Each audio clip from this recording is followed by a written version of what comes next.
നമസ്കാരം. ഇന്നത്തെ പ്രധാന 10 വാർത്തകൾ. ഇന്നലെ രാജ്യസഭയിൽ അവതരിപ്പിച്ച വഖഫ് നിയമ ഭേദഗതി ബില്ലിനെതിരെ കോൺഗ്രസ് സുപ്രീം കോടതിയിലേക്ക്. ഭരണഘടനാ വിരുദ്ധമായ ബില്ലിനെ നിയമപരമായി നേരിടുമെന്ന് കോൺഗ്രസ് വക്താവ് ജയറാം രമേശ്. ഭരണഘടനയ്ക്കെതിരായ NDA സർക്കാരിന്റെ നയങ്ങൾക്കെതിരെ കോൺഗ്രസ് പോരാടുമെന്നും അദ്ദേഹം. ഇന്നലെ പുലർച്ചെ വരെ നീണ്ട ചർച്ചകൾക്കൊടുവിൽ ലോക്സഭ പാസാക്കിയ ബിൽ കേന്ദ്ര സർക്കാർ ഇന്നലെ തന്നെ രാജ്യസഭയിൽ അവതരിപ്പിക്കുകയായിരുന്നു. ഒടുവിൽ പ്രധാനമന്ത്രി നരേന്ദ്രമോദിയും ബംഗ്ലാദേശ് മുഖ്യ ഉപദേഷ്ടാവ് മുഹമ്മദ് യൂനുസും തമ്മിൽ കൂടിക്കാഴ്ച. ബംഗ്ലാദേശ് കലാപത്തിനിടെ മുൻ പ്രധാനമന്ത്രി ഷെയ്ഖ് ഹസീന രാജ്യം വിട്ട് ഇന്ത്യയിൽ അഭയം പ്രാപിച്ചതിനു ശേഷം ഇതാദ്യമായാണ് മോദിയും മുഹമ്മദ് യൂനുസും ചർച്ച നടത്തുന്നത്. ബാങ്കോക്കിൽ നടക്കുന്ന 6ാമത് ബിംസ്റ്റെക് ഉച്ചകോടിക്കിടയിലായിരുന്നു കൂടിക്കാഴ്ച.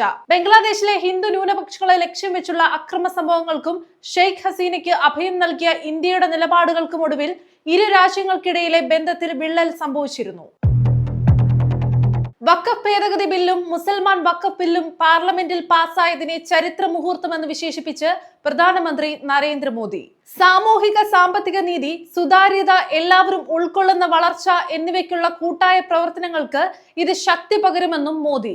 ശബ്ദവും അവസരവും നിഷേധിക്കപ്പെട്ട പാർശ്വവൽക്കരിക്കപ്പെട്ടവർക്ക് ഇത് സഹായകരമാണെന്നും മോദി എക്സിൽ കുറിച്ചു.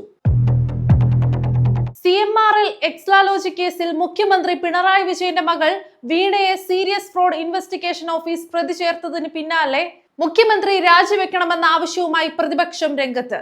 രാജിവെക്കേണ്ടത് മുഖ്യമന്ത്രിയുടെ ധാർമ്മിക ഉത്തരവാദിത്തമാണെന്നും വാർത്താ സമ്മേളനത്തിൽ പ്രതിപക്ഷ നേതാവ് VD സതീശൻ. പ്രമുഖ വ്യവസായിയും സിനിമാ നിർമ്മാതാവുമായ ഗോകുലം ഗോപാലനെ ചോദ്യം ചെയ്ത് ED. കോഴിക്കോട് അരയിടത്ത് പാലത്തെ ഗോകുലം മാളിന് സമീപത്തെ കോർപ്പറേറ്റ് ഓഫീസിലായിരുന്നു ചോദ്യം ചെയ്യൽ. ആദ്യം വടകരയിലെ വീട്ടിൽ വെച്ച് ചോദ്യം ചെയ്യാനായിരുന്നു നീക്കമെങ്കിലും ഗോകുലം ഗോപാലൻ കോഴിക്കോട് കോർപ്പറേറ്റ് ഓഫീസിലേക്ക് എത്തുകയായിരുന്നു. രാവിലെ 11:30യോടെയായിരുന്നു ചോദ്യം ചെയ്യൽ ആരംഭിച്ചത്. ഏറെ വിവാദങ്ങൾക്കിടയായ എമ്പുരാൻ സിനിമയുടെ നിർമ്മാതാവ് കൂടിയാണ് ഗോകുലം ഗോപാലൻ. വഖഫ് വിഷയത്തിൽ കോൺഗ്രസിനെയും CPM-നെയും രൂക്ഷമായി വിമർശിച്ച് കേന്ദ്രമന്ത്രി സുരേഷ് ഗോപി. വഖഫ് ബിൽ JPC-യിൽ ഇട്ട് കത്തിച്ചു കളയുമെന്നും ചിലർ പറഞ്ഞെന്നും മാറിയ നിയമങ്ങളുടെ മുമ്പിൽ എന്ത് നടപടി വരുമെന്നും കാത്തിരുന്ന് കാണാമെന്നും സുരേഷ് ഗോപി. നിയമത്തിൽ കൊണ്ടുവന്ന ഭേദഗതികൾ മുൻപത്തെ ജനങ്ങൾക്ക് ഗുണമുണ്ടാക്കുമെന്നും കേന്ദ്രമന്ത്രി. US പ്രസിഡന്റ് ഡൊണാൾഡ് ട്രംപിന്റെ താരിഫ് പ്രഖ്യാപനത്തിന് പിന്നാലെ US ഉൽപ്പന്നങ്ങൾക്ക് ചുമത്തേണ്ട താരിഫ് നിരക്കുകൾ പ്രഖ്യാപിച്ച് കാനഡ. ട്രംപിന്റെ വ്യാപാര നയങ്ങൾക്കുള്ള മറുപടിയായാണ് കനേഡിയൻ പ്രധാനമന്ത്രി മാർക്ക് കാർണിയുടെ നടപടി.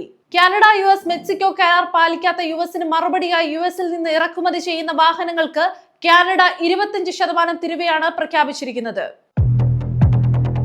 CMRL എക്സാലോജിക് ഇടപാട് കേസിൽ പ്രതി ചേർത്ത മുഖ്യമന്ത്രി പിണറായി വിജയന്റെ മകളും എക്സാലോജിക് കമ്പനി ഉടമയുമായ വീണ വിജയനെ അറസ്റ്റ് ചെയ്തേക്കില്ല. അന്വേഷണം പൂർത്തിയായി കുറ്റപത്രം കോടതിയിൽ സമർപ്പിച്ചതുകൊണ്ടാണ് അറസ്റ്റിനുള്ള വ്യവസ്ഥയില്ലെന്ന് SFIO വൃത്തങ്ങളിൽ നിന്ന് ലഭിക്കുന്ന സൂചന. നേരത്തെ കേന്ദ്ര കമ്പനി കാര്യ മന്ത്രാലയമാണ് വീണയെ പ്രോസിക്യൂട്ട് ചെയ്യാൻ അനുമതി നൽകിയിരുന്നത്. കോവിഡ് മഹാമാരിക്ക് ശേഷം ലോക സമ്പദ് വ്യവസ്ഥയെ പിടിച്ചുലച്ച് US പ്രസിഡന്റ് ഡൊണാൾഡ് ട്രംപിന്റെ പകരച്ചുങ്ക പ്രഖ്യാപനം. വെള്ളിയാഴ്ച ഏഷ്യൻ വിപണികൾ താഴേക്ക് കൂപ്പുകുത്തി. US ഓഹരികൾക്കൊപ്പം എണ്ണവിലയും ഇടിഞ്ഞതോടെ സമാനതകളില്ലാത്ത പ്രതിസന്ധി നേരിട്ട വിപണികൾ. ലോകത്തെ ഏതാണ്ട് 185ഓളം രാജ്യങ്ങൾക്ക് മേൽ ട്രംപ് ഒറ്റയടിക്ക് അടിച്ചേൽപ്പിച്ച താരിഫ് US-ന് തന്നെ വിനയാകുമെന്നും വിലയിരുത്തലുകൾ. ഗസയിലെ കൂടുതൽ പ്രദേശങ്ങൾ പിടിച്ചെടുക്കാനുള്ള പദ്ധതിയുടെ ഭാഗമായി റഫേൽ ഇസ്രായേൽ സൈനിക നീക്കം തുടരുന്നതിനിടെ കനത്ത ബോംബാക്രമണങ്ങളിൽ ഇസ്രായേൽ 62 പാലസ്തീൻകാരെ കൊലപ്പെടുത്തി. 37 പേർ കൊല്ലപ്പെട്ട ഗാസ സിറ്റിയിൽ കാണാതായവർക്ക് വേണ്ടി തിരച്ചിൽ തുടരുകയാണ്. റഫേലിൽ നിന്നും 10,000 പലായനം തുടങ്ങി.